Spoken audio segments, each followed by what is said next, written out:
약을 먹고 있으니 나는 괜찮을 것이다 착각을 하고 있는 겁니다. 보호막을 벗겨내는 것과 같은 행위 있습니다. 돈도 안 쓰고 약도 아닙니다. 그런데 효과는 분명히 있습니다.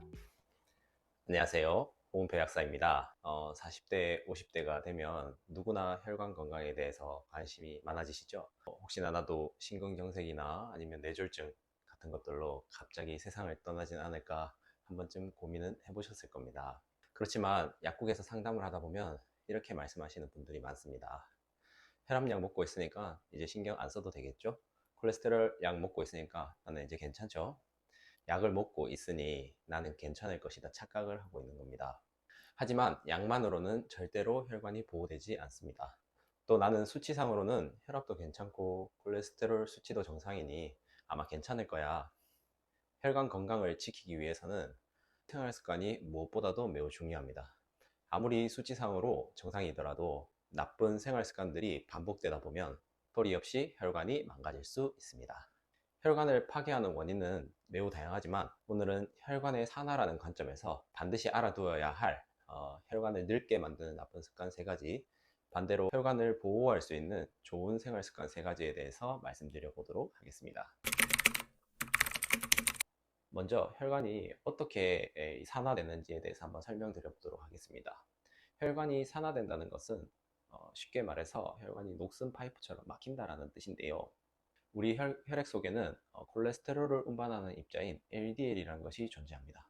혈관 내피가 손상되게 되면 혈관 내막 안쪽으로 이 LDL 입자가 들어와서 쌓이게 됩니다. 이 쌓인 LDL이 혈액 속에 활성산소와 만나 반응을 하게 되면 산화 LDL이 만들어지는데요.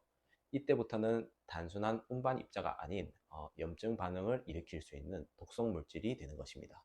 산화 LDL은 우리 면역세포에 의해서 이상 물질로 감지되게 되고 대식세포가 이를 마구 먹어치우기 시작합니다. 이 과정은 산화 LDL이 들어오는 대로 계속적으로 일어나게 되는데요. 이렇게 되면은 대식세포에 지방이 가득 쌓인 형태인 거품세포가 되는 것입니다. 거품세포가 혈관벽에 계속 쌓이게 되면 염증 반응도 폭발적으로 일어나게 되고 평활근 세포가 증식되어 섬유성 막을 형성하는데요. 우리는 이것을 죽상동맥경화 플라그라고 말합니다. 이 플라그가 이제 파열이 되면서 결과적으로 혈관이 완전히 막히게 되는 것이죠. 심장에서 발생하면 심근경색, 뇌 쪽에서 발생하면 뇌졸중이 되는 것입니다. 그럼 우리가 무심코 하는 것들 중에 어떤 행동들이 혈관을 파괴하고 있는지 한번 알아보도록 하겠습니다. 공복에 단 음식이나 빵부터 먹는 습관. 아침에 바쁘니까 커피 한 잔, 달달한 라떼, 식빵 한 조각으로 아침 끼니를 때우시는 분들 많으시죠.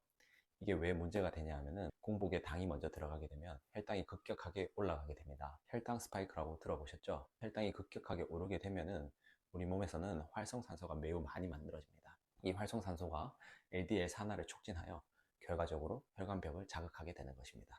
혈관을 매일 공격하고 있었던 것이죠. 하루 종일 앉아있는 습관. 출근해서 앉아있고, 점심 먹고 앉아있고, 또 퇴근해서도 소파에 누워있고, 약국에서 있어보면 운동을 하지는 못하지만 그래도 많이 먹진 않아요 라고 말씀하시는 분들이 많은데요. 그런데 문제는 몸을 움직이지 않게 되면 혈류가 느려진다는 것입니다. 혈류가 느려지면 혈관을 보호하는 산화질소의 생성이 감소됩니다. 이 산화질소라는 것은 일종의 혈관을 부드럽게 유지해주는 보호막 같은 역할을 합니다. 하루 종일 앉아있다는 것은 이 혈관 보호막을 벗겨내는 것과 같은 행위입니다. 스트레스를 그냥 참고 넘기는 것. 스트레스는 다 받으면서 살죠. 맞습니다. 하지만 몸은 그것을 그냥 넘기지 않습니다. 스트레스가 계속되면 코르티솔이라는 호르몬의 분비가 증가하게 되고 결과적으로 이것은 혈압을 올리고 염증 반응을 일으키게 됩니다. 그리고 결국 산화 스트레스가 시작되는 것입니다. 우리는 그냥 참는다라고 생각하지만 혈관은 계속 상처를 받고 있는 것입니다. 그렇다면 현실적으로 우리가 할 수 있는 것은 무엇일까요? 거창한 게 아닙니다. 하루 15분에서 20분 햇볕 보기. 잠깐이라도 밖에 나가세요.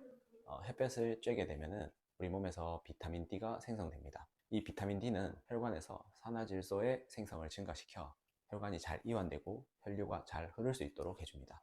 또한 TNF-알파, 인터루킨6, CRP와 같은 염증 물질을 감소시켜 혈관벽의 염증을 감소시킬 수 있습니다. 돈도 안 들고 약도 아닙니다. 그런데 효과는 분명히 있습니다. 물 충분히 마시기. 생각보다 많은 분들이 물을 충분히 마시지 않습니다. 우리 몸이 탈수 상태가 되면은 혈액 속에 수분이 줄어들어 혈액의 점도가 높아집니다. 즉, 피가 끈적끈적해지고 흐름이 느려진다는 것입니다. 이렇게 되면 혈류가 저하되고 혈전 형성의 위험이 증가되며 심장도 더 강하게 펌프해야 하기 때문에 과부하가 걸릴 수 있습니다. 물을 많이 마시면 혈액의 점도가 떨어지고 혈류가 좋아집니다. 혈관은 잘 흐를 때 건강한 것입니다. 6시간에서 8시간 숙면.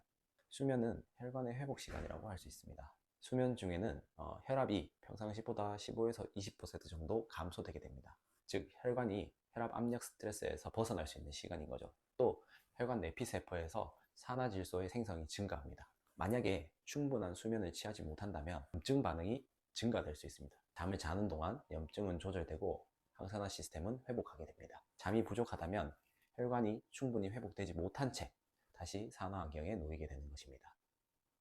자, 혈관은 어느 날 갑자기 망가지지 않습니다. 이 정도는 괜찮겠지라는 그런 습관들이 10년, 20년 쌓여서 결과로 나타나게 되는 것입니다.